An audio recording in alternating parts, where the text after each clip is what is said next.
अखिलेश जी, मैं आपसे कह रहा हूं, बच्चा बहुत बड़ा हो चुका है। अब बच्चा मर्द बन चुका है। अब बच्चा सिवाय अल्लाह के किसी से नहीं डरता। अब बच्चा अपने फैसले खुद कर सकता है।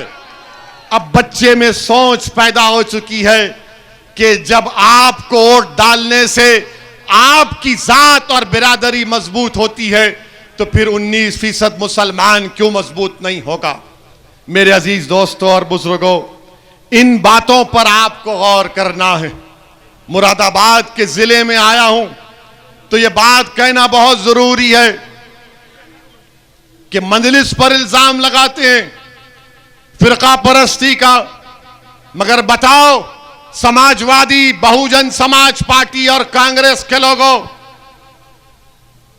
13 अगस्त 1980 को मुरादाबाद शहर में क्या हुआ था?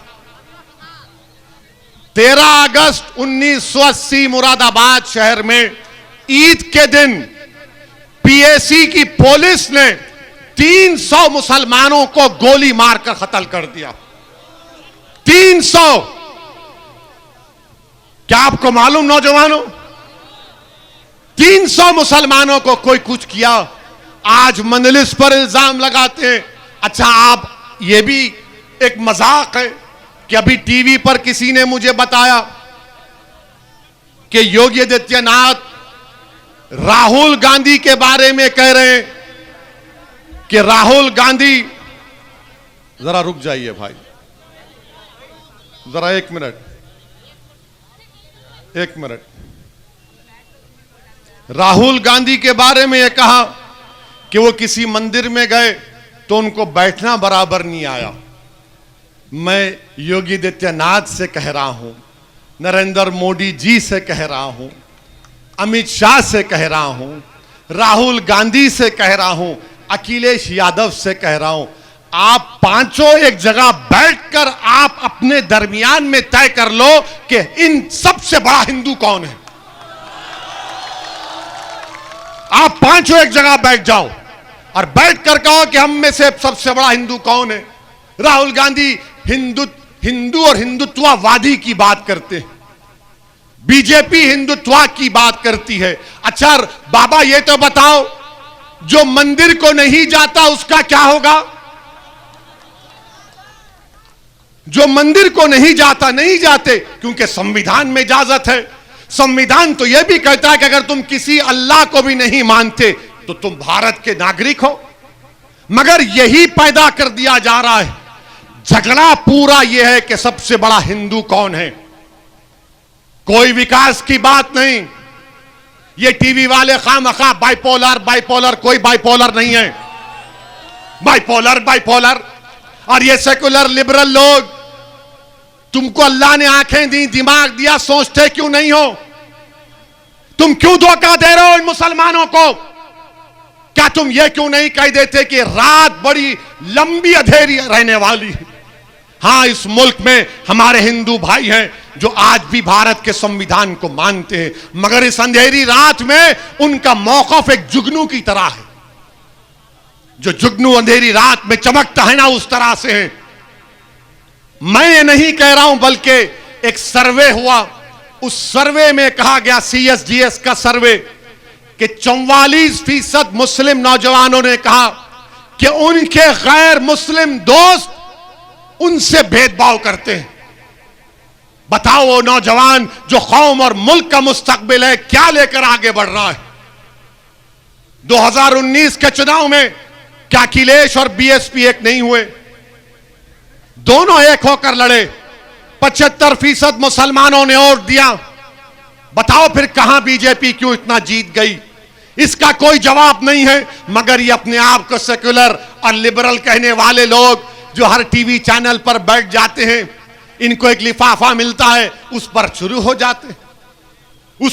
जाते। जब हम मुसलमानों की हिस्सेदारी की बात करते हैं तो इनको लगता है कि MIM पार्टी लड़ाने की बात कर रही है। मैं लड़ाने की नहीं, मैं जोड़ने की बात कर रहा हूं। मुझे मेरा हिस्सा मिलेगा, जैसा कि ब्राह्मणों को मिला, ठाकुरों को मिला, यादवों को मिला, कुर्मियों को मिला, वाघेलाओं को मिला, राजभरों को मिला, निषाद को मिल रहा है। बताओ फिर मुसलमान को क्यों नहीं मिलेगा? और मुसलमानों का प्रॉब्लम यह है कि इलेक्शन लड़ने के लिए जो लोग आते हैं वो बड़े दौलतमंद होते हैं। वो जब जीत भी जाते हैं तो उनको मुसलमानों से मतलब नहीं रहता, उनको अखिलेश की नाराजगी से मतलब रहता है, उनको बहन जी की नाराजगी से मतलब रहता है, उनको राहुल गांधी के आगे चापलूसी करने से मतलब रहता है। बीजेपी के पास तो खैर वो कभी मुसलमान को टिकट भी नहीं देंगे, क्योंकि बीजेपी के 300 एमपी में एक भी मुसलमान एमपी नहीं। मेरे अजीज दोस्तों और बुजुर्गों, ये मेरी आपसे गुजारिश है कि आप मुत्तहिदा तौर पर अपने वोट का इस्तेमाल करिए।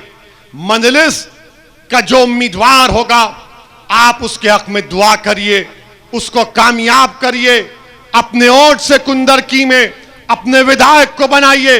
यकीनन हमारा पूरी कोशिश यह है कि दोबारा बीजेपी की सरकार ना बने उत्तर प्रदेश में, दोबारा योगी आदित्यनाथ इस प्रदेश के मुख्यमंत्री ना बने। मगर याद रखो, मुझे अपना हिस्सा भी चाहिए। मैं 60 साल तक कांग्रेस को अपने कंधों पर बिठाया हूं, मैंने 60 साल तक समाजवादी, बीएसपी सबको वोट दिया, मगर इन सब ने क्या किया? सत्ता हासिल किए, हमको हिस्सा नहीं मिला। मेरे अजीज दोस्तों और बुजुर्गों, मुत्तहिद रहिए और बीजेपी को शिकस्त दीजिए, मगर मजलिस के उम्मीदवार को कामयाब करिए। जो लोग बोलते हैं ना कि ने एक होकर वोट दो, अरे हम तो एक होकर ही वोट दे रहे हैं। क्या 2019 में 75% मुसलमानों ने वोट नहीं दिया? आप क्यों एक नहीं होते? आपने तो मोदी को अपना नेता बना लिया, आपने तो योगी को अपना बेटा बना लिया, आपने शाह को गले से लगा लिया, और जब ओवैसी आकर हिस्सेदारी की बात कर रहा है तो कह रहे नहीं नहीं बीजेपी आ जाएगी। अरे बीजेपी आ जाएगी, बीजेपी नहीं भी आ सकती है इंशाअल्लाह ताला। और बीजेपी नहीं आएगी उत्तर प्रदेश में, कौन लड़ेगा बीजेपी से? मजलिस को मौका दीजिए, अपने वोट का सही इस्तेमाल करिए। अस्सलाम वालेकुम व रहमतुल्लाहि व बरकातहू।